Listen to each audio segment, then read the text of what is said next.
Bienvenue dans ce nouvel épisode d'Un livre à l'autre. Aujourd'hui, je reçois Marie-Pierre Mouner qui a écrit un livre qui a pour titre Le jour où j'ai compris, qui est un livre autodidacte, et aussi un roman initiatique. Marie-Pierre, est-ce que vous m'entendez? Oui, très bien. Bienvenue sur notre antenne de Radio Terrazen. Merci Alors, bien. un petit peu pour permettre à nos auditeurs et aux auditrices de connaître, enfin de vous connaître surtout, est-ce que vous pouvez un petit peu expliquer comment vous en êtes venu à écrire ce livre et un petit peu aussi votre parcours? Alors, je vais essayer de ne pas être trop bavarde, ce qui va pas être évident. Je m'appelle Marie-Pierre Mounaïr, je vis dans les Landes. J'ai un parcours de plus de 35 ans en assistanat bureautique et de direction. J'ai toujours aimé l'écriture, qui a toujours été pour moi une thérapie. J'ai toujours utilisé l'écriture depuis le CP, j'ai envie de dire, depuis que je sais lire et écrire. J'ai toujours autour de moi des livres et des cahiers. Et après un deuxième burn-out en 2015, parce que le premier, je n'avais pas compris, donc j'en ai fait un deuxième, je me suis posée, ma fille était partie faire ses études à Bordeaux, je me suis retrouvée avec le chien, je l'ai regardé, je lui ai dit maintenant je fais quoi? Parce que j'avais négocié ma rupture conventionnelle. Et j'ai décidé d'écrire mon autobiographie. C'était un projet que j'avais depuis plus de 30 ans et puis bien sûr, prise par la vie, je n'ai jamais pris le temps de me poser pour l'écrire. Donc c'est ce que j'ai fait fin 2015 et il est sorti, je l'ai publié en avril 2016. Alors pour les 20 ans de ma fille, c'était pas du tout prévu, mais ça s'est fait comme ça. Et à partir de là, je me suis dit, le métier d'assistante, c'est bon, j'en ai fait le tour, j'en ai marre de servir de punching ball entre tout le monde. Et j'ai décidé donc de faire le métier que j'ai aujourd'hui d'écrit-thérapeute. Alors bien sûr, mes prestations, je les ai construites au fur et à mesure du temps qu'a passé. Au fur et à mesure des mois, j'ai commencé par les ateliers d'écriture, les séances individuelles, plus le côté thérapeutique pour mettre des mots sur les mots, des mots MOTS sur les mots MAUX, toujours en utilisant l'outil écriture, hein. C'est de l'art-thérapie avec l'écriture en fait. Mhm. Et comme j'avais un passif aussi d'assistante, je me suis dit rédiger, mettre en page, ça me va bien, puisque quand j'ai commencé mon premier livre, eh ben, j'ai tout fait moi-même, hein, de la couverture à la rédaction, en passant par la mise en page, la correction, etc. L'ISBN, le dépôt légal et tout ce qui va bien, respect des normes éditoriales. Et D'accord. j'ai commencé à accompagner les gens à écrire leur propre histoire. Donc ça s'est fait comme ça au fil des mois. Et le terme écrit-thérapeute est arrivé après, parce que quand j'accompagne les gens à écrire leur propre histoire, et ben, par moment, on va poser le livre pour justement s'intéresser à une peur, à une émotion, à une blessure qui va repointer le bout de son nez. On va travailler dessus avant de pouvoir continuer à écrire. Donc c'est le côté libérateur de l'écriture. Donc j'allie en fait le côté écrivain public, biographe avec le côté thérapeutique. Et je fais un petit mélange de tout ça. D'accord, ok. Voilà. Et j'ai moi-même écrit 4 bouquins. Là, le quatrième sort en septembre 2021, donc il sort là. D'accord.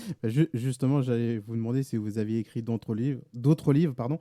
Vous m'avez un petit peu devancé, donc Ah, pardon. non, non, mais il y a pas de souci. Donc le livre, donc le jour où j'ai compris, donc sort donc ce mois-ci, hein, donc en septembre 2021. Tout à Et fait. est-ce que vous pouvez un petit peu nous expliquer en gros de quoi parle ce livre?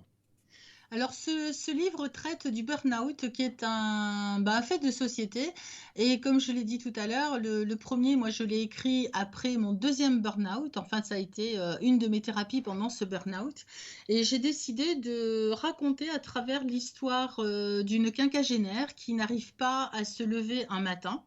Elle a tellement donné, elle est tellement active dans tous les sens et le pilier de tout le monde qu'elle s'oublie, bien sûr. Alors ça, c'est un petit peu autobio, hein, j'avoue. J'ai un peu fait la même. Et cette quinquagénaire, donc, son corps qu'elle n'écoutait pas, elle n'écoutait pas ses besoins, elle n'écoutait pas son corps, et ben, au bout d'un moment, il lui a dit stop, maintenant tu écoutes et tu fais un feedback sur tes expériences de vie pour aller chercher pourquoi tu en es arrivé à cette extrémité. Donc, tout le récit, en fait, parle de ce cheminement qu'elle peut avoir pour remonter à l'enfance, qui la ramène bien sûr son cheminement, pardon, qui la ramène bien sûr à son enfance, et l'enfance dans laquelle elle va découvrir des similitudes avec sa mère, avec sa grand-mère, des chocs émotionnels qu'elle a pu avoir en étant enfant. Et bien sûr, elle a occulté tout ça. Et pour se faire reconnaître, elle a ce côté perfectionniste, à toujours dire oui, même si elle pense non, elle va dire oui quand même, elle va aller au-delà de ses limites. Et c'est tout ce cheminement qu'elle va finir par comprendre pourquoi est-ce qu'elle en est arrivée à cette extrémité qui est vraiment la pause obligatoire où elle ne peut plus rien faire. Donc là, elle n'a pas d'autre choix que d'aller en introspection, d'aller regarder pour aller à la rencontre de ses blessures, à la rencontre de ses peurs, à la rencontre de plein de choses qui l'empêchent effectivement de répondre à son vrai besoin, à ses vrais besoins. Et à partir de là, elle va se faire accompagner et elle va comprendre au fil du temps comment et nous raconter comment elle remonte la pente jusqu'à redonner un véritable sens à sa vie, donner un gros coup de pied dans la fourmilière pour justement aller vraiment dans ses propres besoins et finir par s'épanouir et cicatriser tout ça. Ok, merci. Vu que là, en ce moment, à l'heure actuelle où on enregistre cette émission, on est donc en période plein Covid. Est-ce que ça pourrait être un livre qui serait conseillé à toutes les personnes justement qui sont un peu dans cette période anxiogène, un peu de burn-out et tout ça? Ça pourrait être un livre qui pourrait les aider ou... Bien sûr, parce que c'est un livre qui donne énormément de messages, énormément de clés sur ce qu'on peut vivre au quotidien et qu'on ignore carrément, alors qu'on l'a vraiment sous les yeux, hein, c'est hyper visible, mais on ne le voit pas.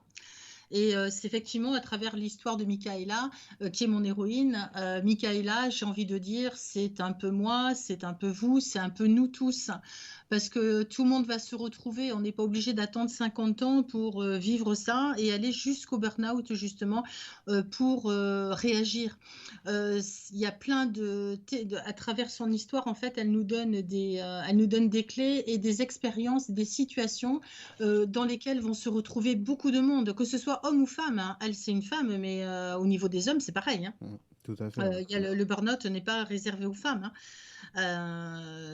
Tout le monde peut s'y retrouver, j'ai envie de dire, et dans cette période anxiogène, j'ai envie de dire, c'est plus que d'actualité parce que ce qui nous est demandé à travers tout ce qu'on vit, je parle au niveau spirituel, au niveau énergétique, alors peut-être que ça parlera pas à tout le monde, mais c'est vraiment d'aller en introspection, d'aller apaiser nos peurs, d'aller transformer nos croyances qui sont limitantes. Alors je parle pas du tout des croyances religieuses là, hein. Oui. Je parle des croyances, de ce qu'on peut croire comme vérité absolue qui en fait est complètement limitée et erronée. C'est vraiment toutes ces croyances qui nous empêchent d'avancer, tous ces freins qui ralentissent en fait notre propre évolution. Et bien souvent, dans la société actuelle, l'humain est pas du tout considéré. C'est vraiment, on est dans une période course à la productivité, etc., où Fait. chacun va tirer va tirer la couverture à lui, alors qu'au contraire, il nous est demandé d'aller en introspection pour évacuer tout ça. Le monde du pouvoir et de l'argent est en perdition, j'ai envie de dire ça comme ça, de façon à ce qu'on puisse retrouver les vraies valeurs humaines. Et pour moi, c'est hyper important et ce livre amène à ça, à cette réflexion, à retrouver justement l'humain en lui-même et le respect de ses propres besoins. C'est absolument pas égoïste d'aller vers soi. Parce que moi, toute mon enfance, c'est ce qui ressort dans le livre. On m'a toujours dit, si tu penses à toi, tu es égoïste. Donc forcément, il faut faire l'inverse, il faut penser qu'aux autres. Et Michaela, elle est comme ça. Et elle donne jusqu'à plus avoir de jus du tout. Et au moment où elle a plus de jus, bah, elle se rend compte qu'elle est jetée, quoi. Donc, tant par son employeur que par son entourage. Elle a plus de jus, elle sert plus à rien, entre guillemets, hein. C'est très, très schématique ce que je vous dis, mais c'est ce qui ressort de son expérience. Alors que quand elle revient à ses propres besoins, quand elle chemine, quand elle comprend pourquoi elle en est arrivée là, et qu'elle enlève tous ces freins, tous ces perturbateurs à droite, à gauche, elle fait le ménage, mais vraiment le gros ménage au Karcher, quoi. Et bien là, justement, elle va se rendre compte qu'elle a une qualité de vie vachement meilleure, vachement plus centrée sur les valeurs humaines, justement, et son entourage évolue avec elle. Oui, tout à fait. Enfin, je veux dire, effectivement, ouais, c'est un peu ce qui en ressort de ce qu'on a parlé juste un peu avant de cet enregistrement. Et c'est vrai que dans la situation actuelle, c'est vrai qu'on ressent vraiment que c'est quelque chose qui nous amène à revenir un peu à notre intérieur, à revenir vers nous plutôt que d'être vers l'extérieur. tout à fait. Et quand vous disiez par rapport à votre héroïne, donc Mekaïla, qui n'avait plus de jus, c'est vrai que j'ai eu très souvent la sensation dans les différents métiers que j'ai faits, c'est faut imaginer un citron qu'on presse, qu'on presse, qu'on presse, et quand il n'y a plus de jus, bah, on le jette. Voilà. C'est ça, On est c'est dans ça. une société où l'humain n'a pas plus de valeur qu'un téléphone ou autre. Et avec les différents confinements qu'on a donc vécu et qu'on risque peut-être d'avoir, on ne sait pas, enfin on croise les doigts que ça n'arrive plus, mais ça a quand même permis aux gens un petit peu forcément le fait de rester chez eux, de se reconnecter à eux, de réfléchir un petit peu sur leur vie. Et c'est vrai qu'on a constaté un nombre énorme de personnes qui ont littéralement changé de métier, qui ont démissionné, qui sont partis dans autre chose. Enfin, je sais pas Oui, si toi oui, aussi tout tu à as. fait. Bah, c'est ce qu'elle fait aussi. Voilà, bah justement, je pense que ces gens-là qui ont vécu ça, bah, ils devraient peut-être lire ce livre pour comprendre un petit peu bah, pourquoi ils ont fait ça, quoi. Ou ceux qui se posent la question, bah, moi je vous invite à découvrir le livre de Marie-Pierre pour justement bah, peut-être sauter le pas, quoi. C'est-à-dire de mettre le pas dans le vide, dans l'inconnu, quoi. Enfin, je C'est sais ça, pas. il y a énormément de clés et donc je raconte donc l'histoire de Michaela et à la fin du livre, j'ai mis une dizaine de fiches techniques sur les épisodes de vie qu'elle a traversés, bah, qui démarrent bien sûr par le burn-out, mais pas que, hein. Il y a aussi sur l'alcoolisme parce qu'elle a été confrontée à ça. Il y a aussi une fiche sur le deuil. Enfin voilà, il y a des grandes thématiques comme ça que j'offre à la fin du livre au lecteur parce que ça m'a paru intéressant. J'ai appelé ça des fiches de réflexion sur les divers sujets que elle a vécu ou son entourage, hein, parce qu'il n'y a pas que elle, son entourage bien sûr Mhm. vit cette période de burn-out aussi à sa façon. Il y en a un qui est son mari, enfin je ne veux pas dévoiler le livre, mais qui est à la limite aussi. Il va falloir qu'il tombe très bas aussi pour comprendre lui aussi les choses et évoluer à son tour. Mais c'est très compliqué parce il faut d'abord qu'elle tombe, elle, pour que son entourage puisse comprendre ce qu'elle vit et pouvoir commencer à se poser des questions. Voilà, il leur faut du temps. Alors, justement, on a mis l'eau à la bouche à nos auditrices et auditeurs qui écoutent cette émission. Alors, s'ils ont envie d'acquérir ce livre, donc je rappelle, hein, il n'est pas dans une maison d'édition, c'est vous-même qui éditez ce livre. Tout à fait. Alors, où c'est Oui. qu'on peut se procurer ce livre? Alors, on va se le procurer le plus simple, c'est directement auprès de moi ou sur mon site internet qui est mounaïre.net,